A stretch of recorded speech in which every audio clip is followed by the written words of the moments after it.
上周今天来给大家分享一款电容笔，然后是 vivo 他们家的，然后它这个上面说的是充电3分钟，使用4小时，然后我买的是这款 Pencil Pro。我给你们看看包装，然后后面这里是有一点点参数，它这个地方是有一个参数，然后拍的不是很清楚，就大概写了一些大小、型号啊、充电时间啊什么的。然后现在把它来拆开吧。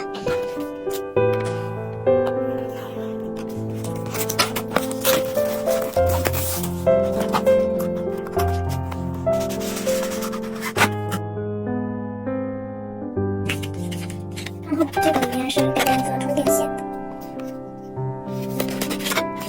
这是一条充电线，然后这个里面有，然后配了2个笔尖，是这样。